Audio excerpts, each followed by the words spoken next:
નમસ્કાર.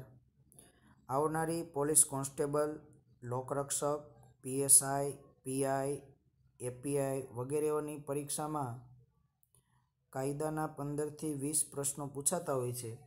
તો એના માટે આપણે અગાઉ વિડીયો મૂકેલા છે. જે તમે જો ન જોયા હોય તો નીચે ડિસ્ક્રિપ્શનમાં લિંક છે, ત્યાંથી તમને મળી રહેશે. ચેનલમાં નવા હોય તો ચેનલને સબસ્ક્રાઈબ કરી નોટિફિકેશન બેલ દબાવો, જેથી તમને આવા વિડીયો સૌપ્રથમ મળતા રહે. ભારતીય એવિડન્સ એક્ટની કઈ કલમમાં ઓળખ પરેડ અંગેની જોગવાઈ છે? કલમ નંબર 9. ભારતીય એવિડન્સ એક્ટની જોગવાઈ મુજબ નીચેના પૈકી કઈ કબૂલાતમાં સમાવેશ થતો નથી? એમાં આવે છે તાર્કિક. ભારતીય એવિડન્સ એક્ટના કાયદાની જોગવાઈ મુજબ ચોરી થયેલો માલ જેના કબજામાં હોય તે શું ગણાય? પુરાવો. ઉલટ તપાસ સામાન્ય રીતે કયા પક્ષ દ્વારા થાય છે? એમાં આવે છે વિરોધ પક્ષ દ્વારા. ભારતીય એવિડન્સ એક્ટ પ્રમાણે કયા શબ્દમાં તમામ ન્યાયાધીશોને અને મેજિસ્ટ્રેટો અને જેમને કાયદા મુજબ પુરાવો લેવાનો અધિકાર હોય તેવી લવાદો સિવાયની તમામ વ્યક્તિઓનો સમાવેશ થાય છે? એમાં આવે છે ન્યાયાલય. ભારતીય એવિડન્સ એક્ટના કાયદા મુજબ નીચેનામાંથી કઈ બાબત ઇલેક્ટ્રોનિક સાક્ષી પુરાવો ગણાય છે? એમાં આવે છે ડિજિટલ સિગ્નેચર. ભારતીય એવિડન્સ એક્ટના કાયદા મુજબ મરણોન્મુખ નિવેદન કઈ કલમ મુજબ આવે છે? કલમ 32 હેઠળ. કોઈ પણ સાક્ષીની સૌપ્રથમ નીચેના પૈકી કઈ તપાસ કરવામાં આવે છે? એમાં આવે છે સર તપાસ. નીચેના પૈકી કયું નિવેદન ભારતીય એવિડન્સ એક્ટના સંદર્ભમાં સાચું નથી? એમાં આવે છે પોલીસ અધિકારી સમક્ષનું નિવેદન ગ્રાહ્ય ગણે છે.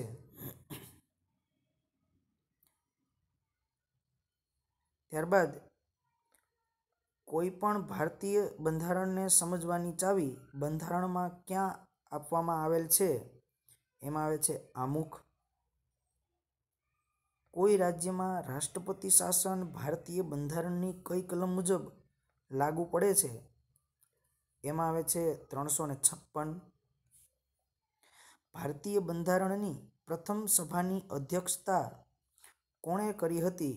એમાં આવે છે ડૉક્ટર સચ્ચિદાનંદ સિન્હા. રાજ્યસભાના સાંસદનો કાર્યકાળ કેટલા સમયનો હોય છે? એમાં આવે છે 6 વર્ષ. ભારતીય બંધારણ દ્વારા લોકોને કેટલા મૂળભૂત અધિકારો આપેલા છે? એમાં આવે છે 7.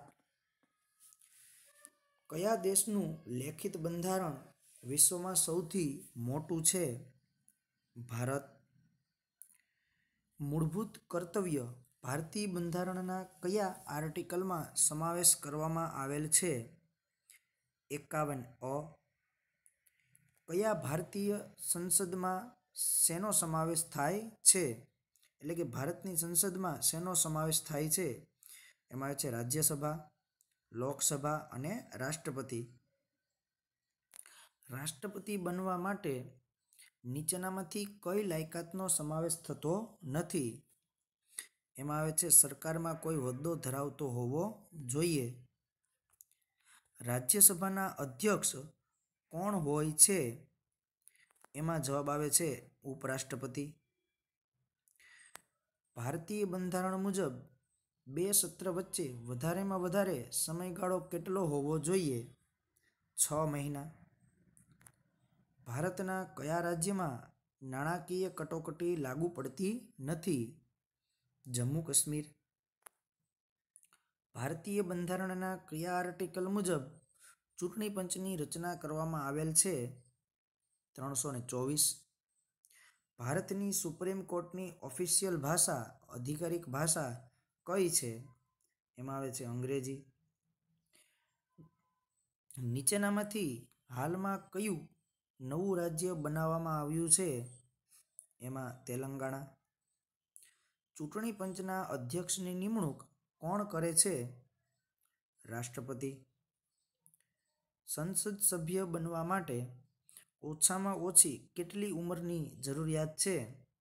25 વર્ષ. ભારતીય બંધારણ ક્યારથી અમલમાં આવ્યું? એમાં જવાબ આવે છે 26 જાન્યુઆરી 1950. ભારતમાં સૌ પ્રથમ ભાષાવાર બનનાર પ્રથમ રાજ્ય કયું છે? આંધ્રપ્રદેશ. ભારતના પ્રથમ ભારતીય ગવર્નર જનરલ કોણ હતા? સી રાજગોપાલાચારી. ભારતની બંધારણમાં કુલ કેટલા શેડ્યુલનો સમાવેશ થાય છે? 12. રાજ્યસભામાં રાષ્ટ્રપતિ દ્વારા કેટલા સભ્યોની નિમણૂક કરવામાં આવે છે? 12. નાગરિકતા વિશે ભારતીય બંધારણના કયા પ્રકરણમાં સમાવેશ કરવામાં આવેલ છે?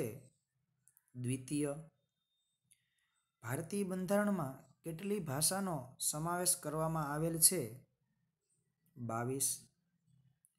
યુનિયન લિસ્ટ, સ્ટેટ લિસ્ટ અને કોન્ફરન્સ લિસ્ટનો ભારતીય બંધારણના કયા શેડ્યુલમાં સમાવેશ કરવામાં આવેલ છે? 7. પંચાયતી રાજની સૌ પ્રથમ શરૂઆત કયા રાજ્યમાં કરવામાં આવી? રાજસ્થાન.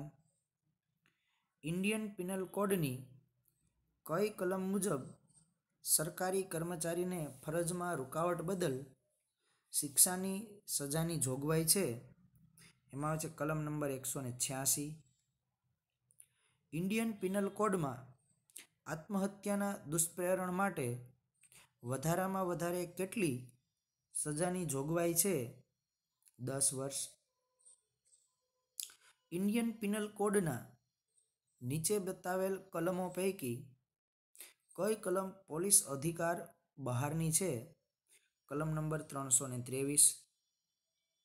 ગેરકાયદેસર મંડળી માટે ઇન્ડિયન પિનલ કોડની જોગવાઈ મુજબ ઓછામાં ઓછા કેટલા વ્યક્તિ હોવા જોઈએ? 5. સ્ત્રી અત્યાચારને લગતો ગુનો ઇન્ડિયન પિનલ કોડ હેઠળ કઈ કલમ મુજબ બને છે? 498 ક.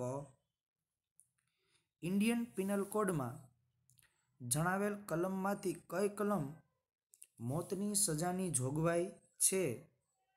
કલમ 302, 396 અને 121 ઉપરના તમામ જવાબ આવે છે આમાં. કેટલા પ્રાદેશિક જળ વિસ્તાર સુધી ઇન્ડિયન પિનલ કોડ વિદેશી લોકો ઉપર પણ લાગુ પડે છે? 12 નોટિકલ માઇલ, એટલે કે દરિયામાં અંતર માપવા માટેનું એકમ નોટિકલ માઇલ ગણાય. કેટલા મૃત્યુ નિપજાવવાની ધમકી આપવી તે અંગેની સજા ઇન્ડિયન પિનલ કોડની કઈ કલમમાં સમાવેશ કરવામાં આવી છે? કલમ નંબર 506(2). જ્યારે કોઈ વ્યક્તિ SMS દ્વારા ધમકી આપે ત્યારે ઇન્ડિયન પિનલ કોડની કઈ કલમ મુજબ ગુનો બને છે? કલમ નંબર 507. ત્યારબાદ રાષ્ટ્રચિહ્નમાં કયા બે પ્રાણીઓ જોવા મળે છે? એમાં આવે છે આખલો અને ઘોડો. ઇન્ડિયન પિનલ કોડ નીચેના પૈકી કયા રાજ્યોને લાગુ પડતું નથી? એમાં આવે છે Jammu Kashmir. Indian penal code પ્રમાણે નીચેનામાંથી કોણ દસ્તાવેજ ગણી શકાય નહીં? એમાં આવે છે મૌખિક નિવેદન. ઇન્ડિયન પિનલ કોડ પ્રમાણે નીચેના પૈકી કયો પ્રકાર કેદની સજાનો નથી? લોખંડી કેદ. ગુના અંગેના પુરાવા નાશ કરવા અંગેના ગુના બદલ ઇન્ડિયન પિનલ કોડની કઈ કલમમાં સજાની જોગવાઈ કરવામાં આવી છે? કલમ નંબર 201. નીચેના પૈકી કઈ બાબતનો ઇન્ડિયન પિનલ કોડમાં વ્યથામાં સમાવેશ થાય છે? શારીરિક પીડા આપવી, રોગ ઉત્પન્ન કરવો અને શારીરિક નિર્બળતા પેદા કરવી. ઉપરના તમામ મિત્રો આવા જ પ્રશ્નો ઇતિહાસ અને ભૂગોળના પણ પૂછાતા હોય છે. તો એના માટે પણ આપણે દરરોજ એક વિડીયો અપલોડ કરવાના છીએ. જો તમે ચેનલમાં નવા હોય તો ચેનલને સબસ્ક્રાઈબ કરો અને નોટિફિકેશન બેલ દબાવો, જેથી કરીને આવા જ વિડીયો તમને સરળતાથી અને સૌપ્રથમ મળતા રહે. Thank you.